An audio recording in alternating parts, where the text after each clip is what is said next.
You know what, guys? I'm not buying any of this, okay? Wait until they face a real team like Washington. Oh, wait. They beat Washington? Okay. Well, wait till they face a real team like Baltimore. They're going to face a tough opponent. Number one off. Wait, they did what? Oh, no. They beat Baltimore, too. Oh, what's left this weekend is just Cleveland. It's Cleveland. Good afternoon to you. Good Monday afternoon. I'm Dejan Kovacevic of DK Pittsburgh Sports. This is the new Double Shot show that comes your way at 4 p.m. Eastern, Mondays through Fridays. The team is 8-2. The team is real. The season to date is real. The Steelers currently, my friends, are tied for the fifth best record in the National Football League. Wait, that's not even correct here. If you do it by winning percentage, which is how you should do it, they're tied for the fourth best record in football with the Eagles.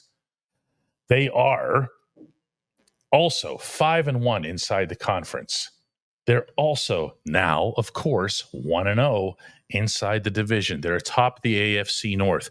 They are positioning themselves, if not for necessarily for one of those top two magical seeds, but they're in the running. You know, the ones where you get the free playoff win? That's kind of a big deal. They've got, this is one of my favorite statistics across sports, is points differential. In hockey, if you have goal differential, it's a real telling sign of who you are as a team.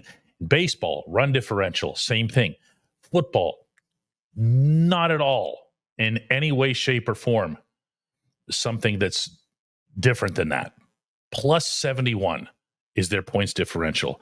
That is the sixth best in all of football.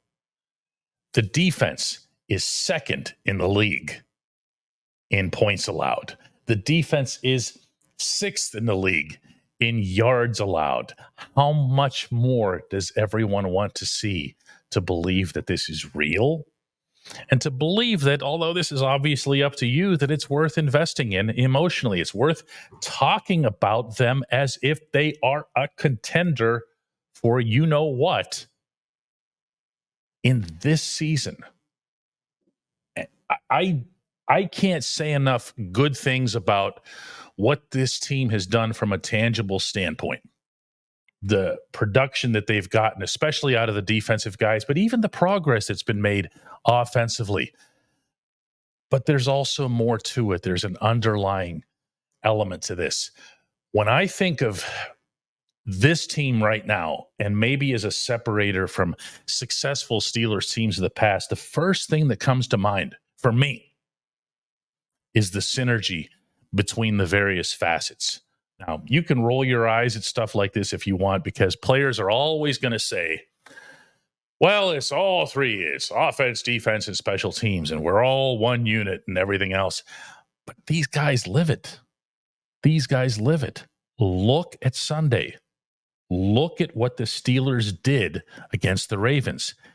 You could say it was all defense, or it was all Chris Boswell and the special teams, but it wasn't, because the offense still had to get 303 yards. The offense still had to get 18 first downs. The offense still had to get into Baltimore territory 6 times, 4 times inside the red zone for Boswell to do the damage that he did.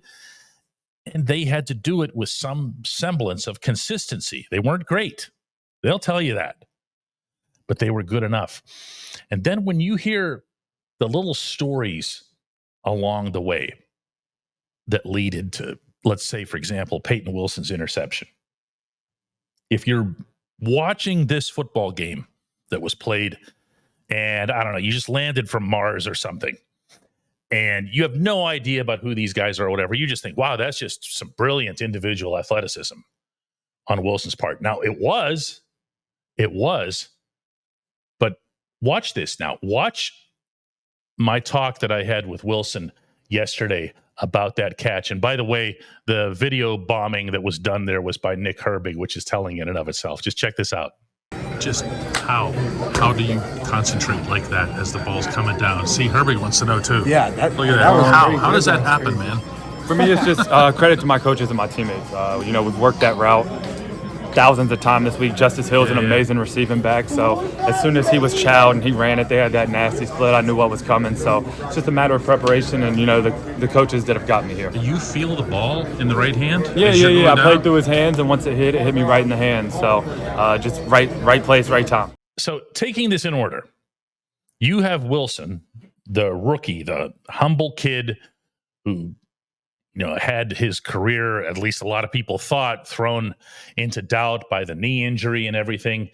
He falls 4 rounds in the draft, and he stays who he is. He stays within his own skin at all times. He refuses to take any of the credit. You saw how hard I had to pry to get him to do that. And then you see Herbig come in. Herbig, who was the rookie last year, who never would have dreamed of jumping in on somebody else's interview. You're just going to have to take my word for that. And he's having fun. And he knows he's not. He knows Wilson's not going to get mad. He knows I'm certainly not going to get mad. He just jumps in and, has a little bit of laugh at everybody's expense. But then if you listen closely to what Wilson actually described there, it was true. It was accurate. Mike Tomlin ended up describing the same thing. The coaches had genuinely feared what Justin Hill could do on that specific route. They had seen Baltimore do it many times. That thing where he cuts out, goes down deep, even though he's a running back. Nobody's ready for a running back to come out of the backfield and run a deep route. The Steelers had to be that. Tomlin challenged Wilson in ways that probably would make some people squirm a little bit.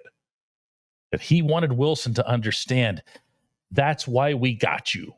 We got you for that route. We got you for that type of situation. You have to be able to shut this down. Wow, to shut it down the way he did, little stuff like that. That's what I'm talking about. It's a winning overall feel to this, and the wins are showing where it counts. When we come back, Chris Halleck. At DK Pittsburgh Sports, we take pride in coverage that connects our city's fans to their favorite teams. Now, that connection's stronger than ever. Introducing our all-new state-of-the-art app. Find expert inside reporting and original podcasts. Check live box scores. Track the latest stats. Chat it up with our community of thousands of fans, all in one place. The new app from DK Pittsburgh Sports. Coverage that connects.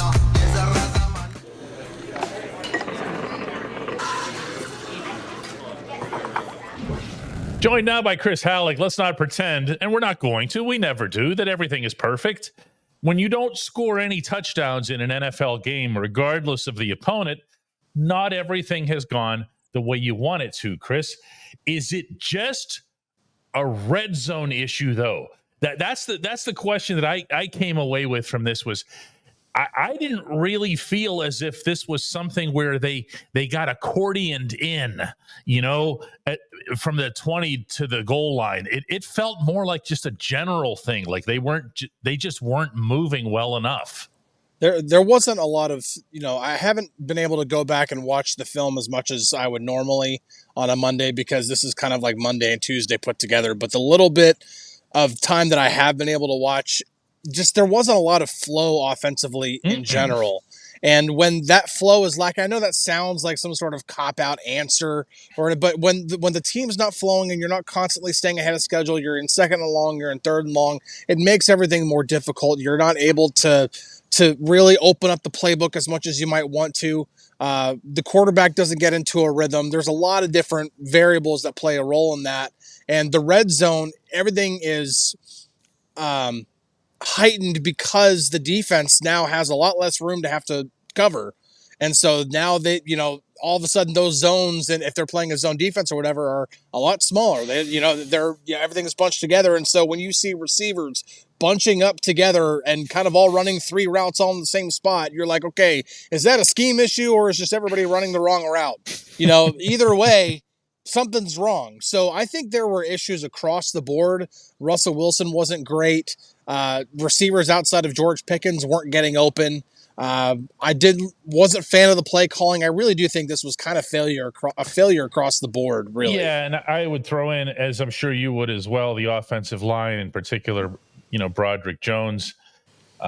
I saw and have continued to see throughout this season, regardless of who was at quarterback, a lack of open targets. And I thought yesterday was really a case of that. You did not see, Russ would roll out to his right. Nobody comes back to him. Why? Yeah. Why is that? We're so used to that in Pittsburgh because Ben Roethlisberger made double damn sure that his receivers came back to him constantly. Heath Miller would come back. AB would come back. Hines Ward would come back. And these guys, they'll go out, they run their routes, and then, that didn't work. Yep. Meanwhile, your quarterback's still, running for his life back there, and nobody's coming back to help him out. Chris, what I want to see here, and boy, is this not a new subject, I still want to see WR2. WR2 is not Calvin Austin. I love the kid. No. Yeah. Okay? It's just not. Mike Williams apparently is.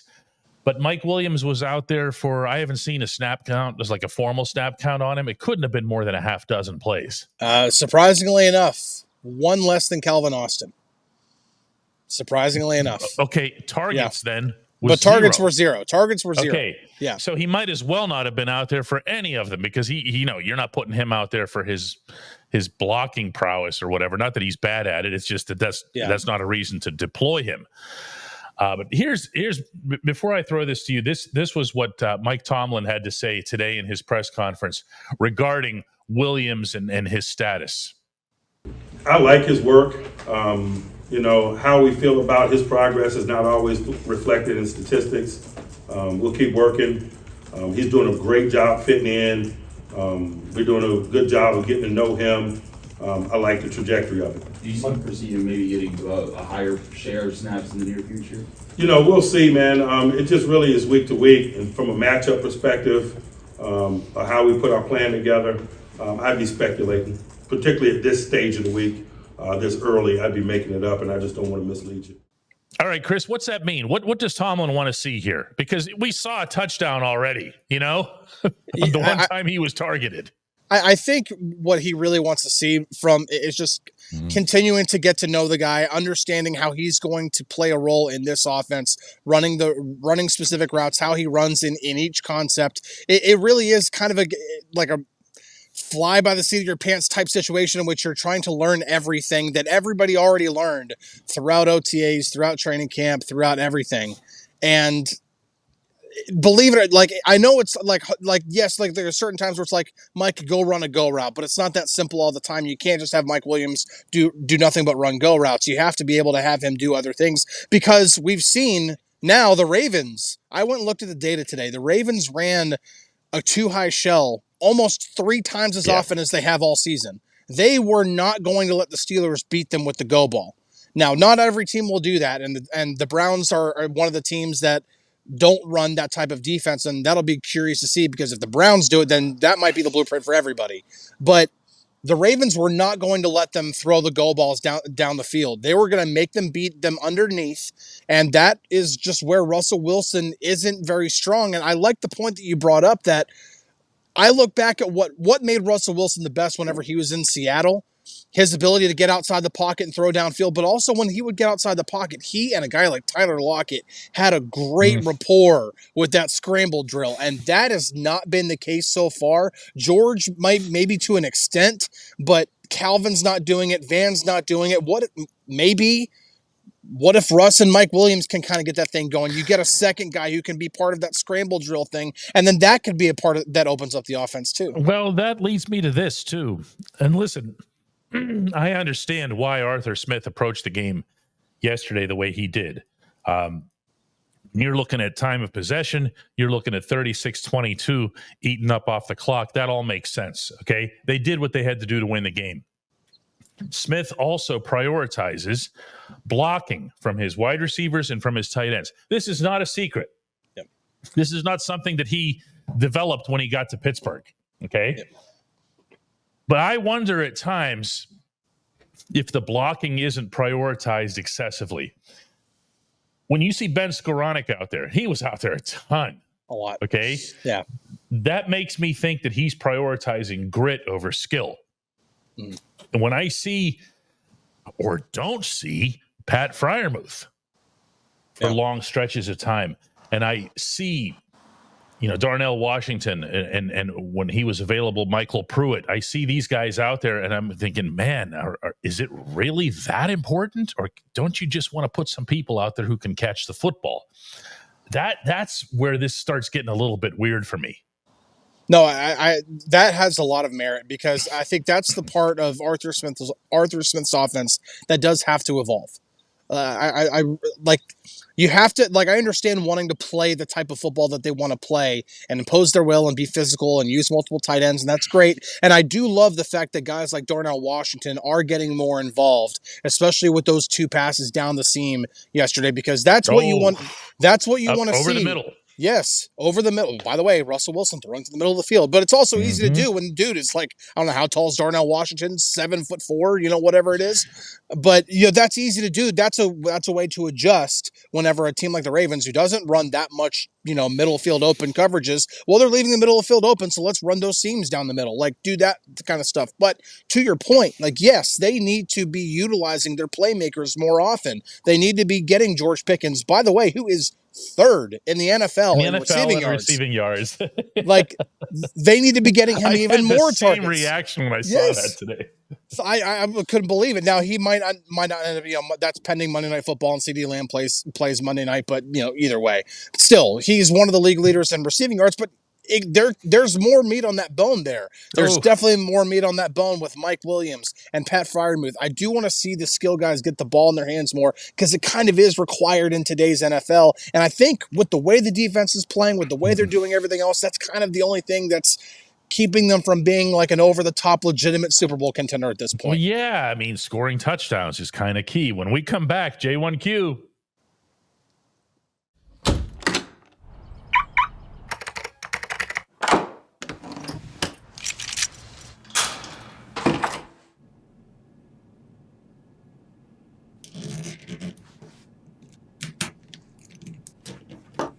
Safety is a habit. Gun safety and responsible storage are no different. Help prevent gun accidents, misuse, and theft. Keep firearms safe and secure when not in use. For safe storage options, visit projectchildsafe.org.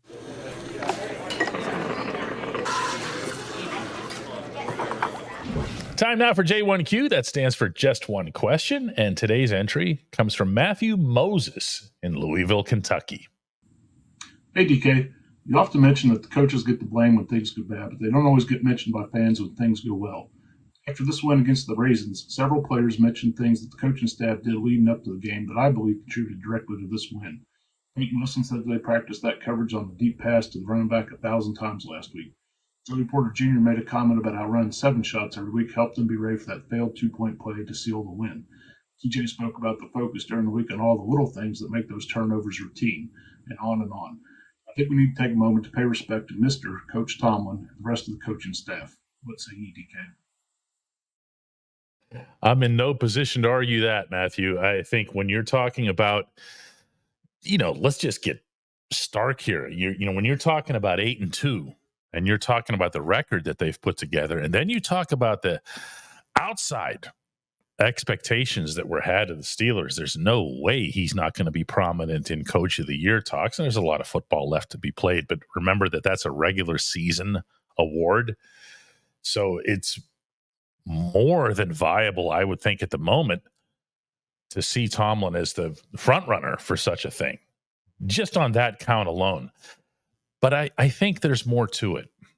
I appreciate as much as you, Matthew, and especially the examples that you cited. I mentioned, the Wilson thing earlier in the show. There are so many of those, the little ones, the little samples of, well, on this play, that happened, but it's because we prepared for this or for that. That's a sign of a good overall coaching staff. I am not saying that to take even a sliver of credit away from Tomlin. I'm not.